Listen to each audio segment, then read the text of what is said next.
करेंगे। Supreme court के वकील महमूद पराचा साहब इस वक्त मेरे साथ मौजूद है। सर, आपका बहुत बहुत स्वागत है। सबसे पहले हम शुरुआत करेंगे कि पहलगाम पे तो हजार सवाल है जिस पर आपने बात रखी भी है, लेकिन नेहा सिंह राठौर के साथ कौन है, उन पर एफआईआर दर्ज जो हुआ है उस पर आपकी क्या राय है?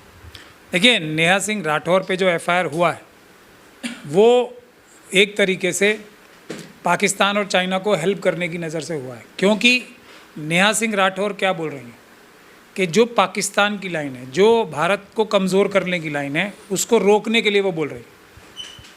तो जो भी भारत को ताकतवर बनाने के लिए, जो भी भारत को कमज़ोर करने की ताकतें हैं, उसके खिलाफ बोल रहा है। उसके खिलाफ कानूनी कार्रवाई करना मेरे ख्याल से देशभक्ति का परिचय नहीं है, बल्कि देशद्रोह का परिचय है, देश के साथ गद्दारी का परिचय है। आरएसएस और बीजेपी भारत से ऊपर नहीं है। भारत किसी भी संगठन से, किसी भी पॉलिटिकल पार्टी से, किसी भी पद से ऊपर है। तो नेहा सिंह राठौर जो भी कार्य कर रही हैं वो भारत के हित में कर रही हैं। भारत के हित में क्या है कि जो अधिकारी, चाहे वो कितने भी बड़े पद पे हों, अगर वो अपना काम ईमानदारी से नहीं कर पा रहे हैं, अपना काम इफ़ेक्टिवली नहीं कर पा रहे हैं, तो उनको क्रिटिसाइज़ करना देशभक्ति की सबसे बड़ा सबूत है। ख़ास तौर पे तब जबकि इतने दुर्दांत लोग बड़े बड़े पदों पे बैठे हुए हैं। आज सरकार की तारीफ़ करना, सरकार से मेरा मतलब क्या है, जो मोदी जी हैं, अमित शाह साहब हैं, राजनाथ सिंह जी हैं, इस समय पे तारीफ़ करना, जबकि वो टोटल फेलियर हैं। फेलियर क्यों हैं? क्योंकि भारत की सेना इतनी मजबूत, भारत की पुलिस एजेंसीज इतनी मजबूत, इतने ईमानदार अफसर मौजूद हैं, फ़ौज में भी, आर्म फोर्सेस में भी और पुलिस में भी।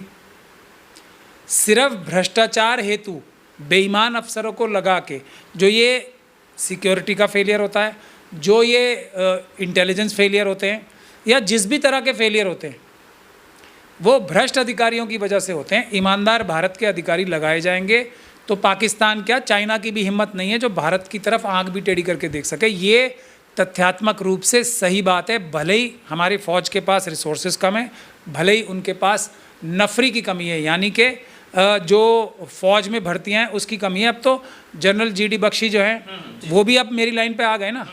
अभी हालांकि वो नाम लेके नहीं बोल रहे हैं अमित शाह जी और मोदी जी का कि ये लोग हैं राजनाथ सिंह जी जिन्होंने हमारी फ़ौज में भर्ती कम कराई है, और उसकी वजह से, क्योंकि वहाँ पे ज़मीन पे फ़ौज नहीं है, इसीलिए गैप्स मिले आतंकवादियों को आने से पाकिस्तान, मतलब 250 किलोमीटर। तो अब बताइए, नेहा सिंह राठौर देशभक्त हैं, जनरल जीडी बख्शी देशभक्त हैं, या जनरल जीडी बख्शी और नेहा सिंह राठौर और मिस मेडुसा के खिलाफ काम करने वाले देशभक्त हैं? ये है बुनियादी। नहीं, सवाल ये है जो आप कह रहे हैं, अगर ये तमाम चीज़ें ठीक है, नेहा सिंह राठौर का सवाल ठीक है, उनका इंटेंशन ठीक है, नीयत ठीक है, फिर एफआईआर दर्ज का मतलब क्या निकाला जाए?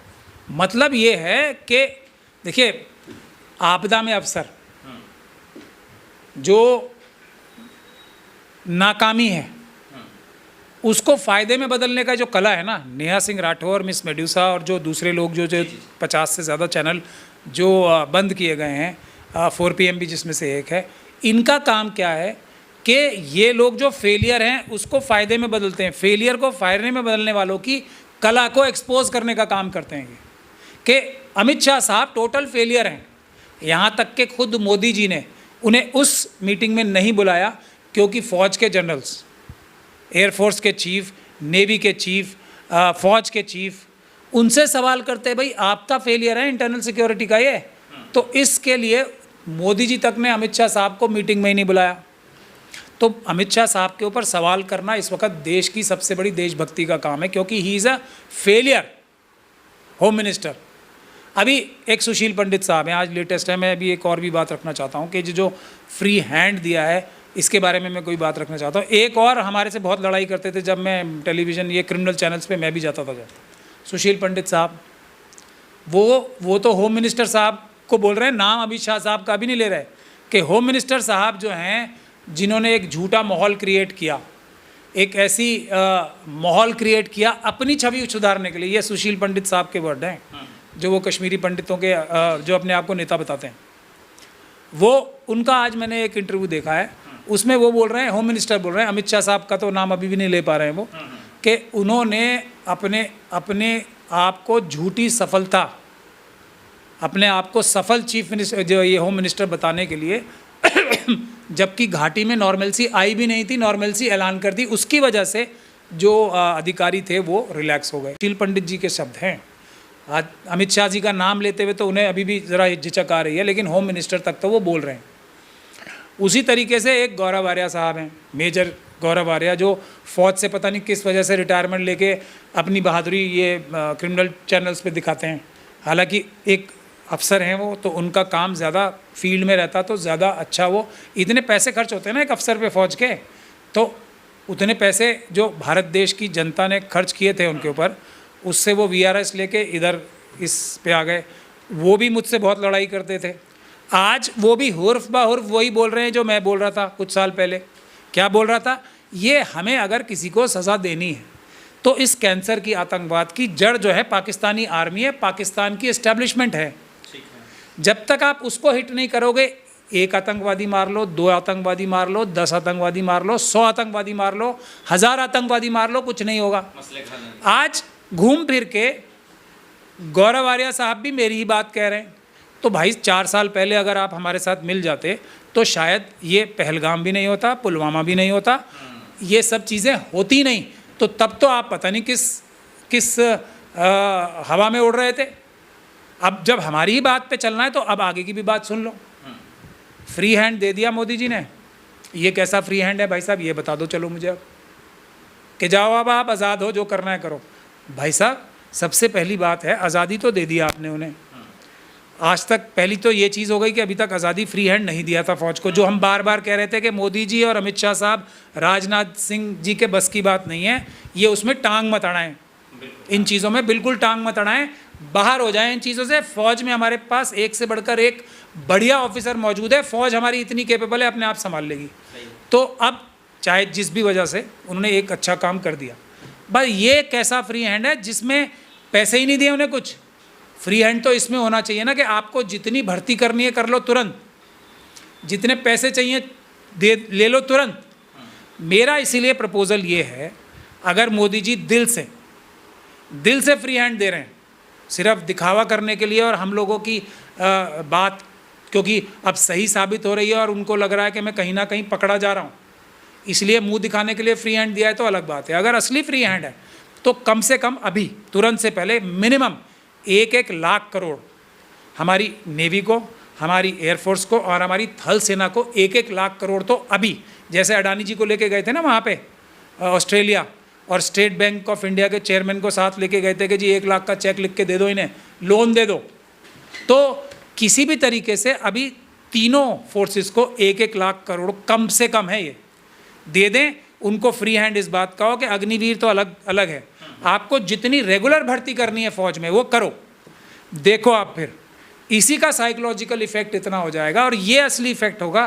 पाकिस्तान अगर घुटने टेक के बात करने को तैयार ना हो और माफ़ी ना मांगे, और जो गुनहगार हैं उनको खुद पकड़ के हमारे हवाले ना करे, तो बताना। अभी क्या पता है, और ये भी GD बख्शी साहब वगैरह, हालांकि इनको थोड़ा इतना नहीं बोलना चाहिए टीवी पे, लेकिन अब बोल दिया तो अब मैं उसका फ़ायदा ही उठा लूँ कुछ। खुद ही बता रहे हैं कि 1,80,000 फौज हमारी कम है। ठीक है। तो अब अगर पाकिस्तान को और चाइना को ये पता लगेगा कि हमारी फ़ौज जो है वो भर्ती कर रही है 3 लाख जवानों की नए, तब उनमें डर आएगा कि भैया ये तो अब उल्टा काम शुरू हुआ है, 3 लाख फौजी भारतीय और आ रहे हैं, अब हम ऐसी कोई गलती ना करें। दूसरा आखिरी सजेशन मैं मोदी जी को इस बात के लिए देना चाहता हूँ, आपने 16 लाख करोड़ रुपए, अभी रिपोर्ट्स आ रही हैं कि जो बैंक में बैड डेट्स राइट ऑफ कर दिए गए, ये अडानी अंबानी यूसुफ लुलू जैसे लोगों के नाम पे, तो जा तो देश की जनता का ही पैसा रहा है ना। आप 20 लाख करोड़ फौज को दे दो, आप 5% बजट का, हमारी GDP का 5% हमारी आर्म फोर्सेस के नाम कर दो, जिसमें से 2% सिर्फ डेडिकेटेड होगा रिसर्च पे।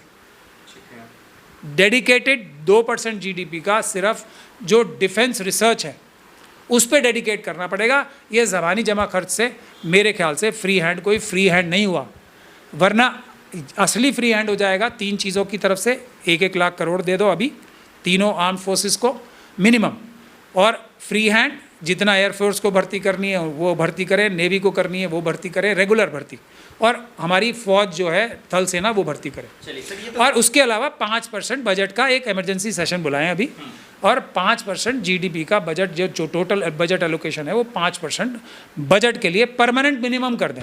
ठीक है। और उसमें से 2% सीधा रिसर्च एंड एनालिसिस जो है, जो हमारी रिसर्च है डिफेंस की, उस पे दें। ये होगा प्रैक्टिकल फ्री हैंड। वरना तो मुंह दिखाने के लिए तो बहुत सारी बातें मोदी जी करते हैं, ये करते ही रहेंगे।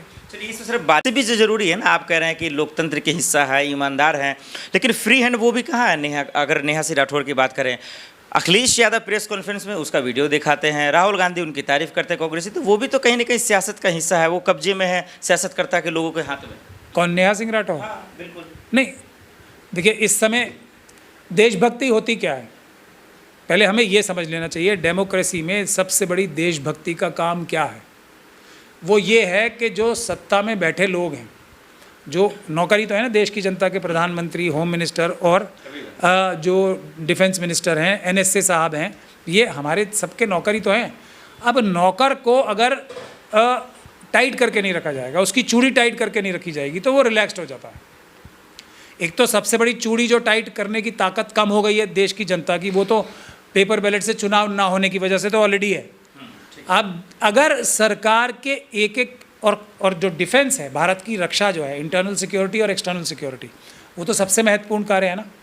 तो अगर उस पर सरकार को मतलब एक सेकंड प्रधानमंत्री जी को और होम मिनिस्टर साहब को और रक्षा मंत्री को ये नहीं लगेगा कि भाई मुझे जनता नज़र गड़ा के देख रही है, तो वो उतनी बेटर परफॉर्मेंस नहीं कर पाएंगे, किसी भी हालत में नहीं कर पाएंगे, किसी भी कीमत पे नहीं कर पाएंगे।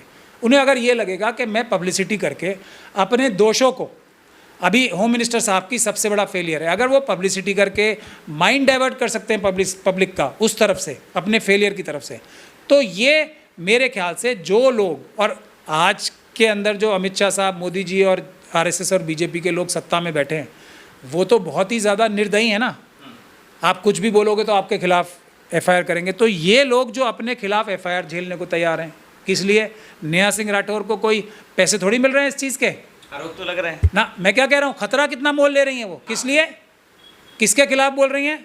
वो भी तो बन सकती हैं ना, रूबिका लियाकत बन सकती हैं, वो भी तो अर्नब गोस्वामी बन सकती हैं, वो भी तो जिया की, इनका नाम क्या है, ये नविका कुमार बन सकती हैं, वो भी तो जो टेलीविज़न चैनल्स हमारे बेशर्म, जिनको आप, मुझे टेलीविज़न चैनल्स तो कहना पड़ता है मजबूरी में क्योंकि टीवी स्क्रीन पे नज़र आते हैं, जो पैसे दे के पाकिस्तानियों को ला के हमारे चैनल्स पे, जो हमारे पैसे से चलते हैं ये चैनल्स, उसमें भारत को गाली दिलवाने के लिए पाकिस्तानियों को ला के बुलवा रहे हैं। ये हैं देशभक्त या देशद्रोही हैं ये, और इनका वरदस्त प्राप्त है किसको, किसका? आरएसएस और बीजेपी का। क्यों? क्योंकि ये मोदी जी, अमित शाह जी और राजनाथ सिंह जी की और मोहन भागवत जी की तारीफ करते हैं। तो देशभक्त कौन हुआ? जो खतरा मोल ले रहा है देश की खातिर। किन लोगों का? इतने निर्दयी लोगों का।